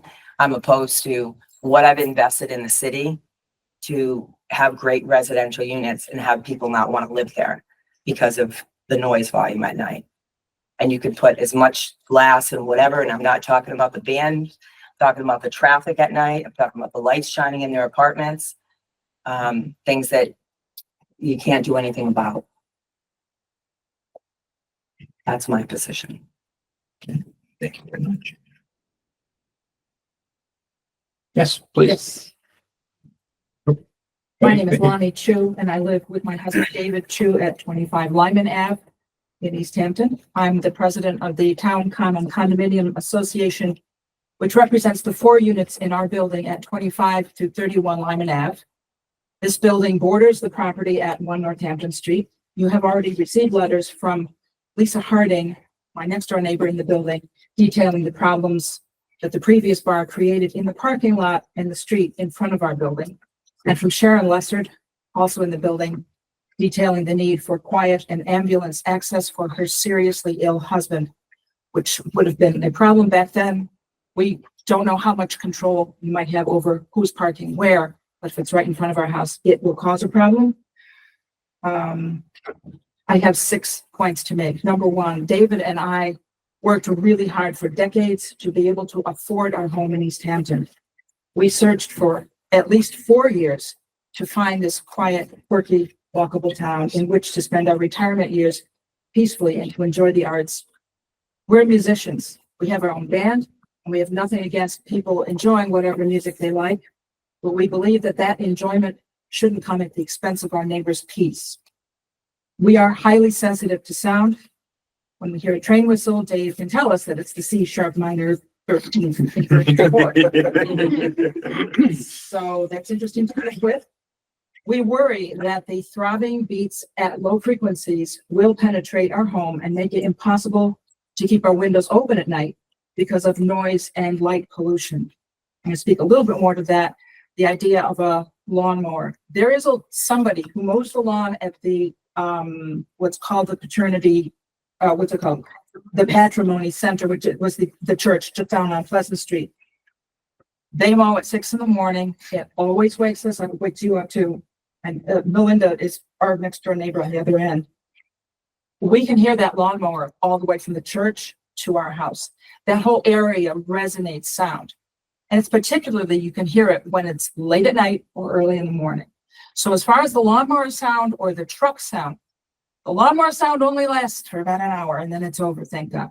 The truck sounds come and go. And we're used to the sound of traffic, and we know that those truck sounds, although you may measure at the moment that it's going by you, it goes away. But we're talking about the sound of the music coming out of that building, and we'll never be able to open our windows again. And all of us in our building are very concerned about not being able to live the way everybody else gets to. Point two, we spoke to a realtor about the impact on our property value if the area becomes known for noise and disturbances. He said that while some people might not mind them, such conditions would reduce the number of potential buyers, lowering our property values. Our financial security is tied to this property, and the prospect of losing that in the town that we love is deeply painful. I refer the board to zoning ordinances, downtown business district development methods purposes, section 8.82E is to protect property values through quality control. We hope that you help us protect our property values. Point three, I'd like to remind the board that there are children, ill people, and elderly people and working individuals who need quiet and dark at night to sleep. According to the World Health Organization's environmental noise guidelines of 2018, noise, especially low-frequency sounds such as from heavy metal music, disrupts sleep, leading to serious health issues like fatigue, weakened immune function, and memory problems. Point four, I need not instruct the sound engineers of THIC about the difficulties and expense involved in soundproofing an old brick building. There are studies that say just the opposite of what they said about old brick actually being conductive through sound rather than insulated. What I'd like to know is that prepared to incur the cost involved with sound mitigation on top of everything else that is needed to bring the building up to code, and does it know what those costs will be? That's my question for whoever can answer at some point. Point five, given these concerns, we urge both the fifth board and the zoning board to consider alternatives for a building that we certainly would love to see preserved and used. We'd welcome a high-end coffee shop, a restaurant, art studios, residential units, even a quiet bar, anything that wouldn't create the noise and light disturbances that we are concerned about. Perhaps something like the Cernak property up the road, just up the road a little bit, a bit further from residential areas, but still close to town, would be a more suitable type location for heavy metal music.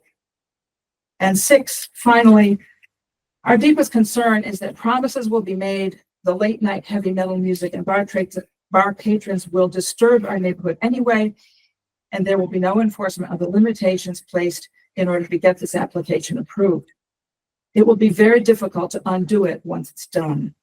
Please at least delay approval until everyone has had more time to study the inherent problems. I'm terrified that we're going to have to move the city that we're in love with. But that's a conversation for another time. Thank you for your time and for the efforts that you're putting into this. Thank you very much. Mr. Chair, we have some hands raised, at least one online right now. Okay. Would you like to go over that? Sure. Well, let's see if they can dial in here.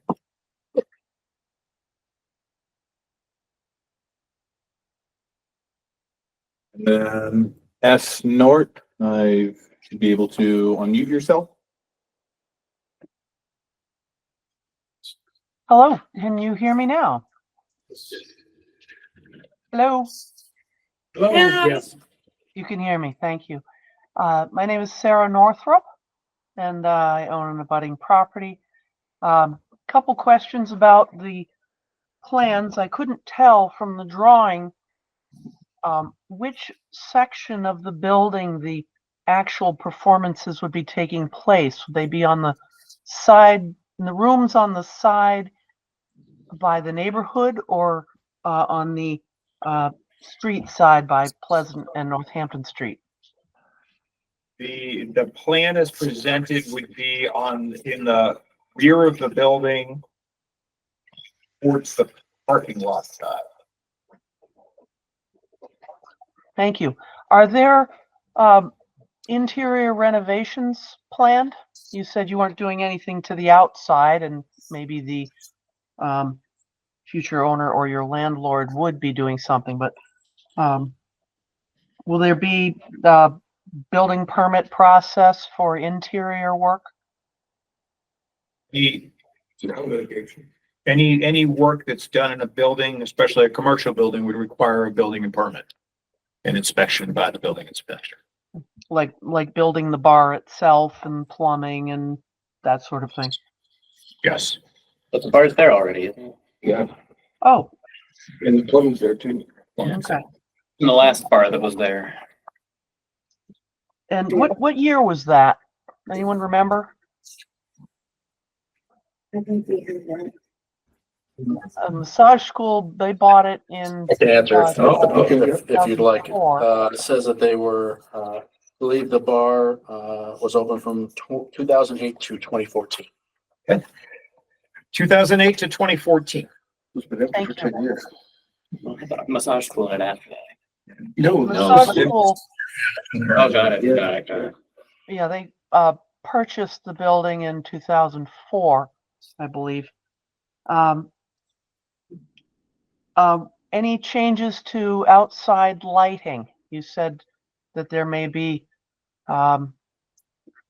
security lighting because you don't want smokers to congregate on the backside or in the dark or something. Any site plan review going on, part of this process? Yep, we can add that to the list.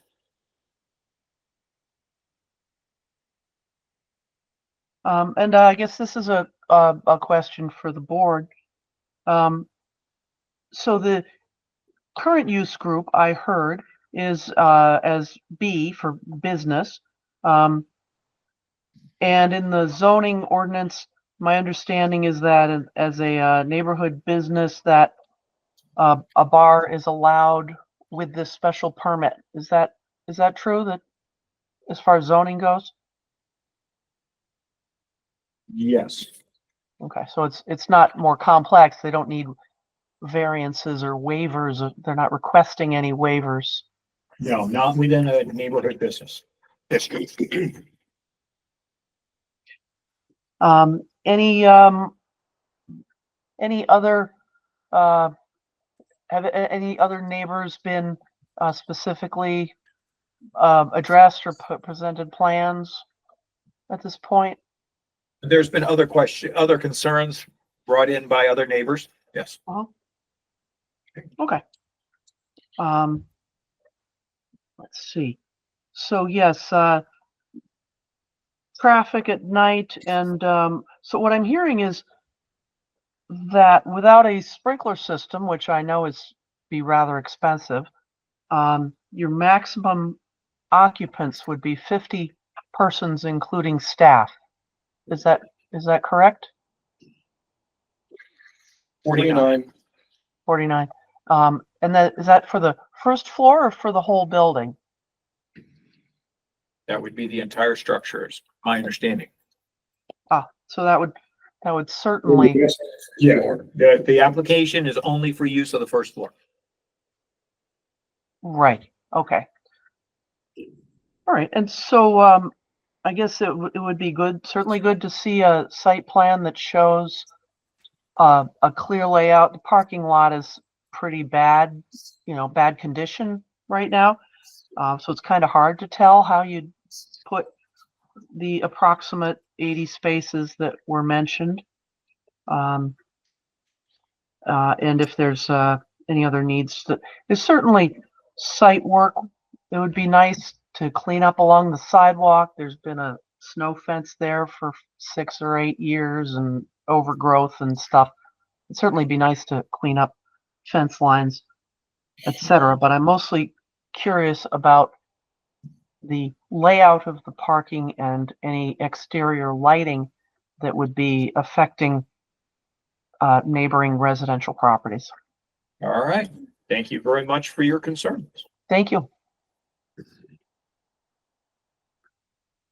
Anyone else in the building who would like to speak? To the chair, good evening. My name is Joseph Pasternak. I operate a place of business and hold a residence at 7 Pleasant Street. I also own 9 Pleasant Street. It's known as the Boucher O'Brien Funeral Establishment. For almost over 100 years, this business has been in its operation. In addition to the Boucher O'Brien family, I've personally worked at the business for 25 years, and for the last 7 years, been its principal owner. I have a vested interest in this, and I am a stakeholder. I love this community, and I have a privilege to serve this community. Where I want to be fair with my input this evening, I would like to convey the seriousness of the consequences in trusting to the zoning board of appeals, as it has the standard to impose the neighborhood business zone, allowing to permit a bar with heavy rock music as a venue to this property is not a benefit to our community, but a detriment. This type of venue in this building is not conducive to our existing neighborhood and has many adverse effects, as has been aforementioned. It also has a great negative effect on my business, where I earn my respect of each family we serve each and every day, but also to our whole entire neighborhood. I am asking this board to deny this request for a special permit. If by allowing the special permit, you might be canceling out my business. Thank you for allowing me to respectfully submit this. In addition to this, and these remarks were prepared, I'm very sympathetic to this group. You all look like beautiful people. My heart goes out to you. I'd like you to find a very appropriate space if that's possible. If this isn't allowed, I'd be happy to do that. Above and beyond being a funeral director and owning this property, I live in Chicopee full time. I serve on as the chairman of the Electric Light in Chicopee. I serve also on the Alcohol Commission. I also have, since I was about 17 years old, formed a collection of commercial and residential properties, now numbering somewhere into, I think, about 260 units in total, some of them being commercial and whatever. When this property first went up for grabs through Coldwell, Jack Dill, who's the principal there, is a friend of mine. I bought several diocesan properties through Jack. I got a perspective on it. First and foremost, I looked at the $2.4 million. Excuse me, sir. What is this in reference to? Well, can we get to that, Chair, if they allow me to, because I've sat through a lot of discussion. I just want to be fair with my input. I've sat here very quietly for a long time. I appreciate so you just allow me to. So with the $2.4 million, starting point of that, I had a serious interest in it, even at that price.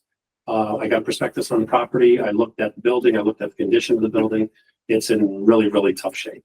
I looked at different funding mechanisms, my base budget, what I was going to put into it, the condition of the building, the property, everything else, the restrictions that go with this historic nature, and also even just closing windows, doing things like that.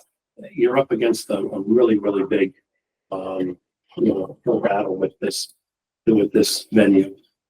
It's been in disrepair. This is a problem property. The property next door is also a problem property. I mowed part of the lawn where the sidewalk is because the current owner did not take care of it.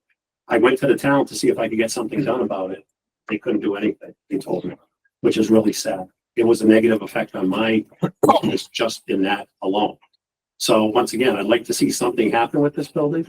Once again, I truly don't feel this is the right group for this building. I think they're a phenomenal group. I'd like to see them somewhere, and I would support them somewhere else. Thank you. I appreciate it.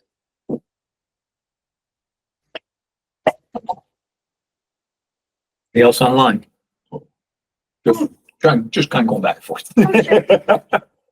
No one online as of this moment. If you would like to speak, please raise your hand using the raise hand function. All right.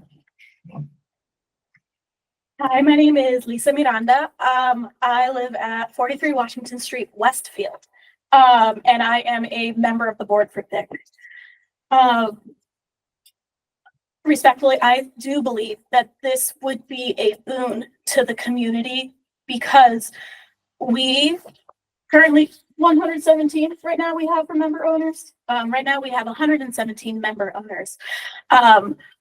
I myself am somebody who went through music education at a college level, and there are member owners within THIC that have gone through and gotten and obtained their music education degrees.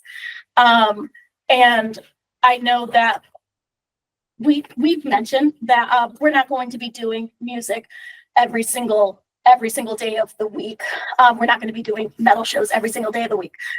Something which had been spoken of early on is contributing back to the community by doing things such as music lessons for our youth, which that is something that we would love to give back to the community, as well as like anything to help within THIC, and like we've talked about in the future, things like trunk or treats, or where we'd be able to host that, or various things throughout the week that we would be able to do that are not necessarily just music. We've mentioned trivia briefly. We would also do things such as board game nights. We have a lot of tabletop gamers in our community as well. Lots of Dungeons and Dragons nerds. And we would love to have that be a part of what Thick is. And it's not just metal.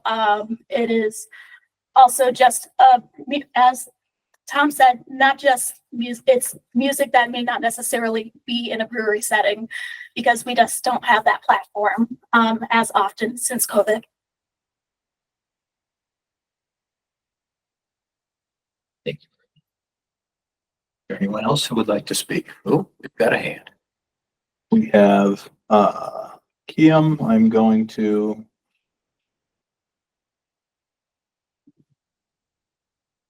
Kiam, you should be able to unmute yourself. Hi there, can you hear me?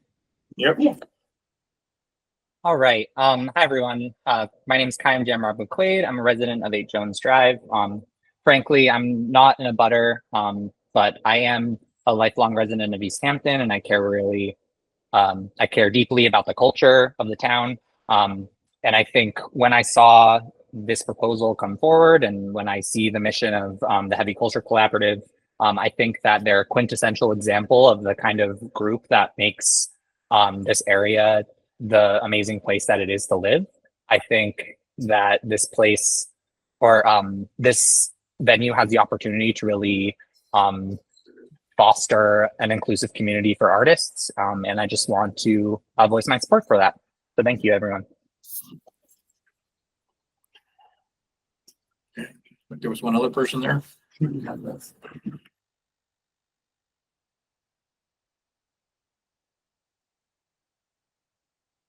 All right, Kim, you should be able to speak.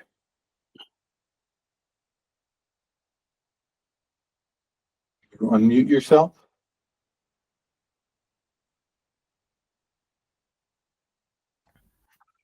Hello.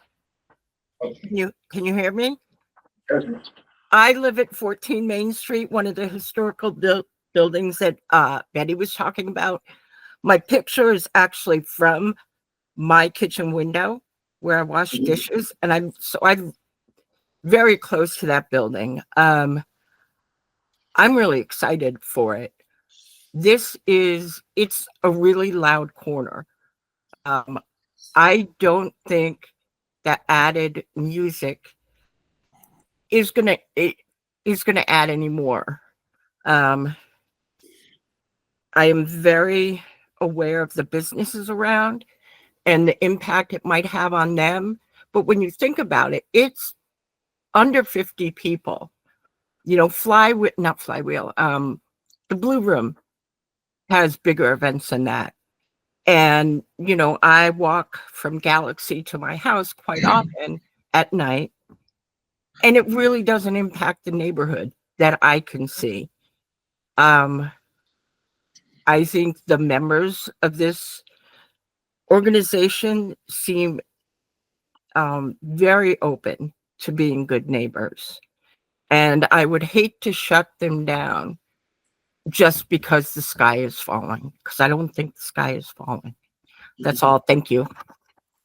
You.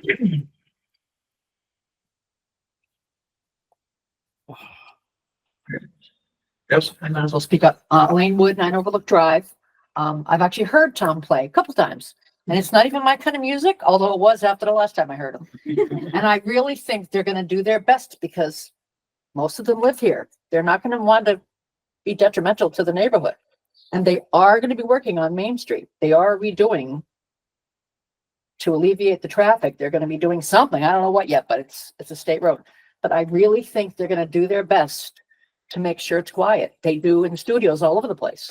So it is possible to keep the noise down. And they really, I mean, they give back to the community already.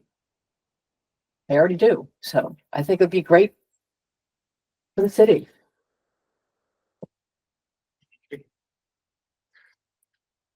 Can I ask one more question of the board? Of course. Is there any way to ensure that should the decibel levels get, well, let's put it this way, should we be hearing constant sound or constant thumping at night where we live, windows open? Is there some way to enforce that mitigation of that sound so that we could live in our home the way other people do in this town. So the opportunity that the board has is to approve a application in general with what are called conditions. The conditions, because there's an application before us, we can basically ask for just about anything we want within reason. As long as the applicant is, feels that it's a feasible, achievable goal or achievable restriction. So that is our course of setting the course for if there's a problem, there can be a recourse. And that's what we have done in the past with other institutions. So that's what I will offer as a board. Thank you. You want to check with the fire chief since he's back on? Yeah. Hey, Dan, do you have anything else you'd like to add for, on the fire side? No, not at this time. Thank you. Okay, just making sure. We know you got frozen on the last one, so. Thank you. Yeah, my internet dropped out. Sorry. Okay. I propose we close public speak. I Premature. Yeah, I just want to, there was a question that was brought up from one of the members of the public, concerning a site plan review. Has a site plan been drawn up for the property, exterior property, to address the abutters concerns, the general presence of the structure on the rotary? Yeah, things along those lines.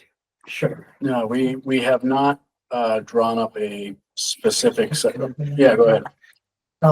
So there is, I think on Monday, I got a couple of documents to Dylan that contain the site plan from the last time that the art bar was there.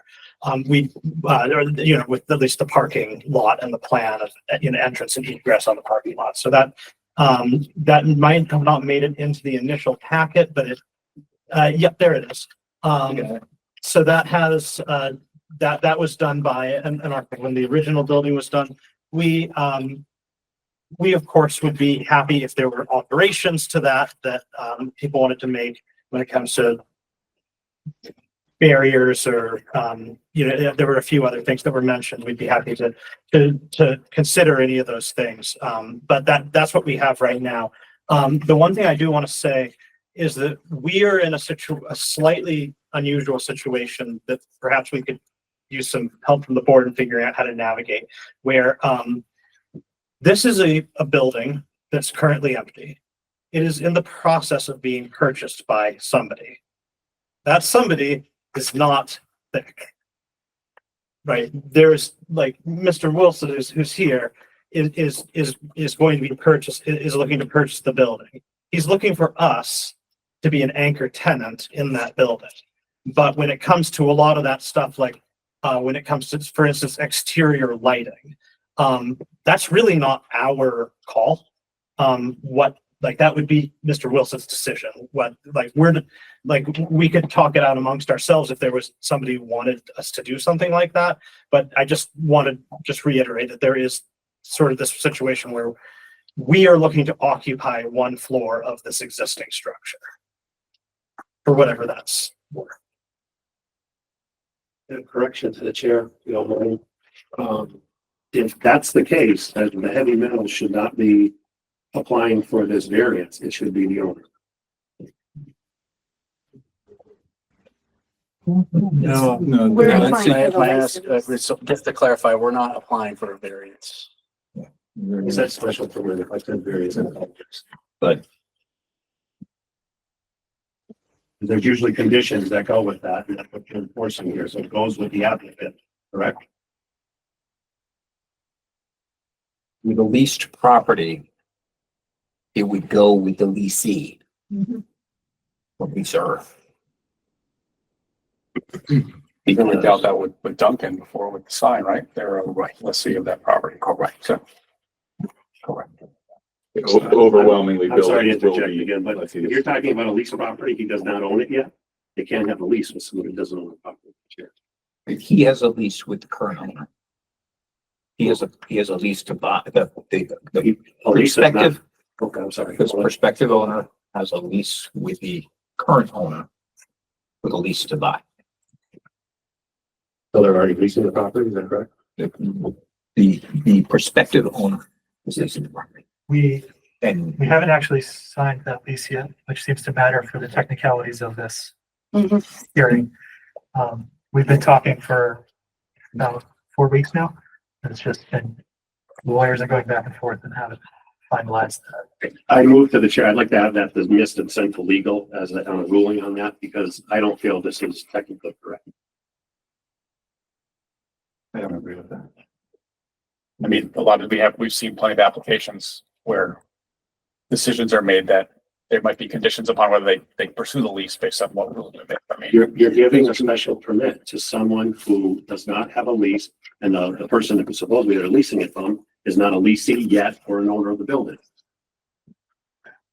It's all in conjunction with this. If we don't get this zoning, we're not gonna live, like have our establishment in a building. Yeah, Mr. Chair, my understanding here is that this isn't unusual. Most businesses that are going to require a special permit are going to have some form of lease.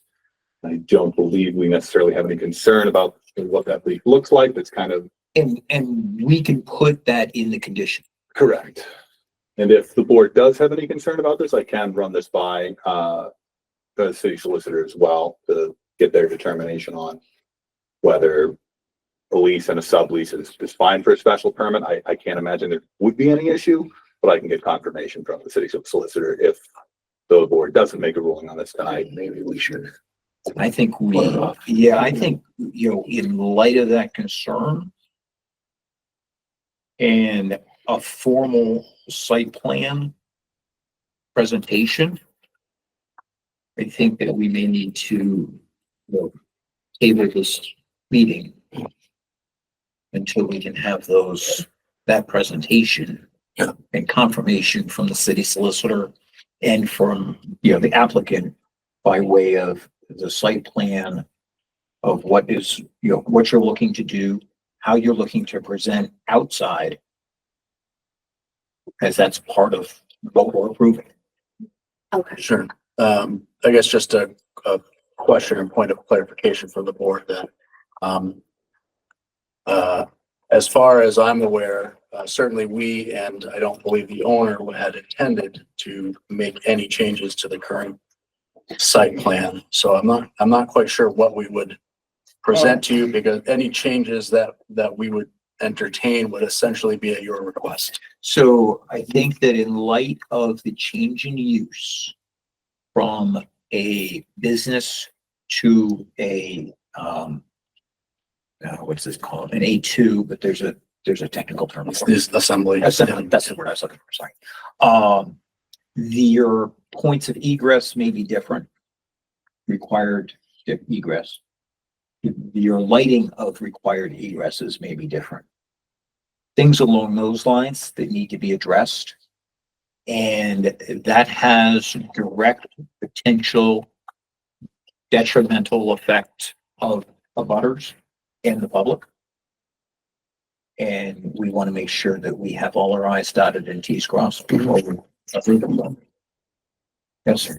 Just to add to that, the current site plan does not reflect the current reality. There's a separate entrance to the parking lot currently that's on Lyman Avenue, and given the abutters' concerns about traffic on Lyman specifically, I think capturing that, or if your plan is to remove that entrance on Lyman as shown in the prior site plan, just some clarification that you're planning on making that change to what's there currently, I think would be good. Okay. Yeah. The concern of on-street parking in addition to off-street parking and accessibility for emergency vehicles is been brought up. And the sound. My next door neighbor has a garage band. My wife has talked me off the ledge. Okay, and she's been very realistic about it. She goes, if they were playing the music you wanted to hear, it would be okay. And I say yes and I say no. My children would complain at night because they wanted to have the windows open and they couldn't. So we as representatives of the city of Easthampton need to be listening to everyone and hearing everyone. So. Can I just address what you just said? Elaine Wood, 9 Overlook Drive. That garage band is not soundproof. I'm just saying, Oh, this is gonna be a different story. Like, I used to have a rooster. I couldn't open my door because they had a rooster 3 doors down or open my windows. But I'm sure they weren't soundproof like these guys are gonna be. I live on Main Street and I can't leave my windows open at night. Yeah. So, Because there's trucks. Okay. I just realized for Chief Constantine mentioned He's not chief. hiring. Captain. Sorry. Hiring a design professional to address and determine what the questions actually are. I think that's, again, there's an existing plan, but I think to go to that step, just so we understand, and the fire department understand what the actual issues are is a key step that we need to have addressed, so we can actually know kind of what we're specifically looking at and if the use is changing and what that triggers from our perspective as well. So We also need to get clarified about the whole leasing question. Now, should we get like a intent to lease? Like Yeah, we did have, for we the have liquor? that. Yeah, we Okay. have that already. Or is that something that we could handle? I mean, that. Yeah, I'll figure out exactly what the arrangement is and then run that past the city solicitor to make sure that that arrangement is, there's no issue receiving a special permit for that arrangement. do we require property owner's signature on applications? Yes, and I believe I'd received that from Yes. Tom Big. That was The current property owners to sign. yeah. I do not expect it to be an issue, but I will go ahead and Just declare. make sure that we understand the plan, and we approve based on the plan.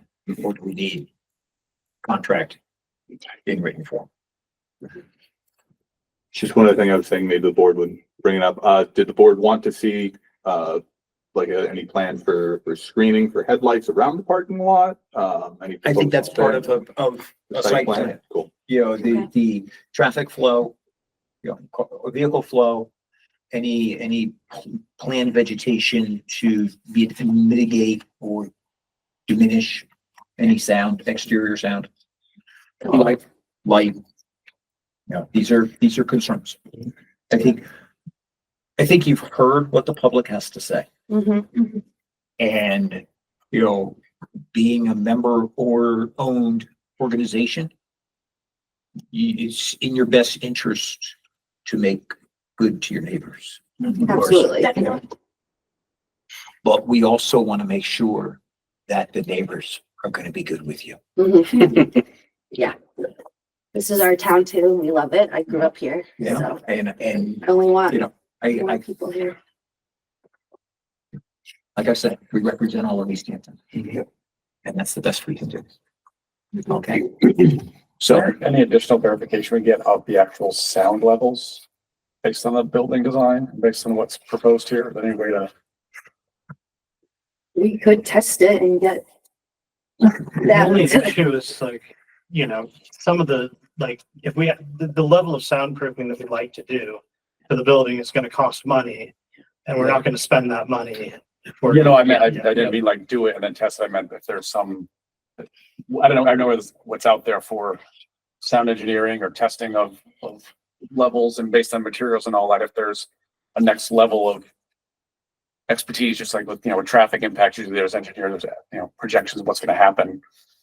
Can somebody assess what the sound would actually be at the distance of the neighbors? Or actually get documentation about the soundproof ability of brick. And- What about and Sol Lab? age, Rick.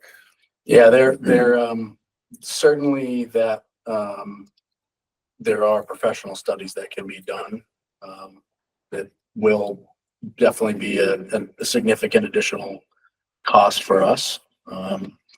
If that's necessary, I guess that's a step that we can take. Yeah,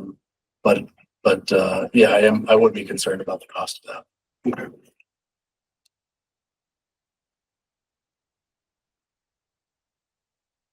I have a question, I think for Dylan. Is this a process that requires any abutter notification? Yep, all butters are notified. That's bad. Can I mention something about that? I actually just got, owning 3 properties, I actually just got the abutters notice this morning in my PO box. Just to put it out there. So you guys should know about that. I get my mail every day. Yeah. And I know there's an issue with the mail, trust me.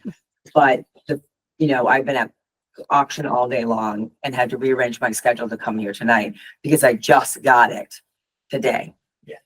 So that's a concern. And, for the future, whatever. so the abutters, the list of abutters is computer generated. Yeah. It is then printed, addressed, confirmed. Yeah. We've been down this road. I mean, I get And then abutters mail. notices a lot And and I at get a that lot point, from Northampton, so. It's out of our Yeah. hands. Yeah, just so that you know, it's just a little Yeah, FYI. we're That I only got one and I got it today. I mean, I did know about the meeting, due to, some of the other people that live around there, but, it was like, there was another meeting going on too today that I wanted to be part of, but okay. Okay. all right. So at this point, we are going to, what is the correct term? I always forget. Continue the hearing. Continue the hearing. I've gone blank on a lot of these things. So we are going to continue the meeting until December 18th. Oh, wait. Wait. Oh, yeah, I'm sorry. No, December 18th. My dates are all shifted. I thought that Yep, was, yep. Tuesday. So December 18th at 6 PM, potentially in this room, but maybe upstairs. We don't know. So, motion to continue the hearing. So that's the second. Okay. Objections? Okay. Make a motion to adjourn. Yeah, our next meeting is December 18th. December 18th. Yep. Okay. Yes, before you adjourn, just a couple of announcements. If we're done with the hearing, people. can- Yeah. So we will see you on the 18th. All right, thank you. Okay, thank you for your time. And thank you, public, for your. And that's 6 o'clock, right?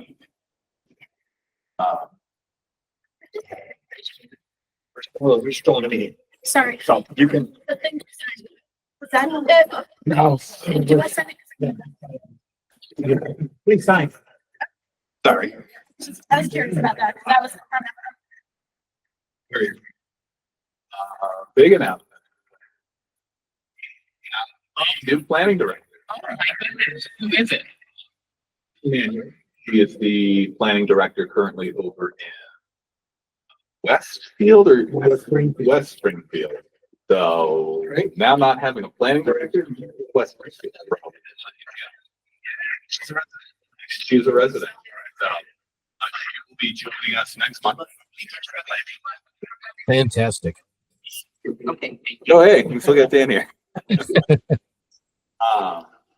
Yes, she'll be starting before our next meeting, so who knows, she might even stop by.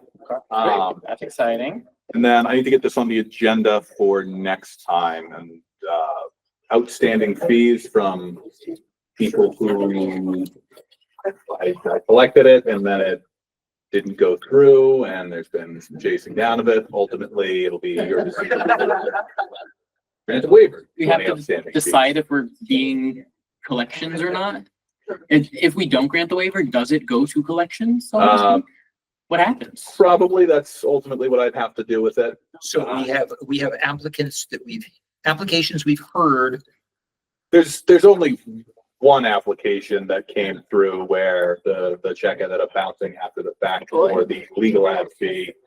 Tried working with them to get any type of payment here, but it's a very small scale. How much are we talking? I think it was in a range of about 600. Something like that. I can have the details and properly put it on the agenda. I just wanted to get you folks aware of that. Okay. That I'm gonna be bringing that at the next meeting. And then obviously all the information is public, but just in general, questions about that, send me an email. Yes. Public record, question if they really want to know. So yeah. All right. Cool. All right. Any further discussion amongst the board? Can't talk after. Is there any update on the 40B stuff? We've met with the city solicitor. Did the sheriff respond, or did someone respond to our summons? Yes. Yes. Oh, thank Yep. goodness. So yeah, that's all good. Nothing to worry about there.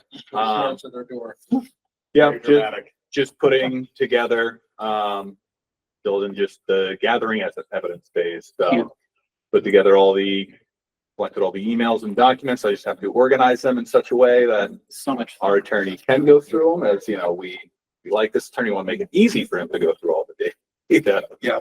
So, well, thank you. Conservation Commission do with it? Do they have any? The Conservation Commission? Yeah. They right now they're Still in. Still doing it. Yeah. Yeah. So it's not done with conservation by any means. Okay. All right. Yep. Okay. Cool. We're gonna adjourn.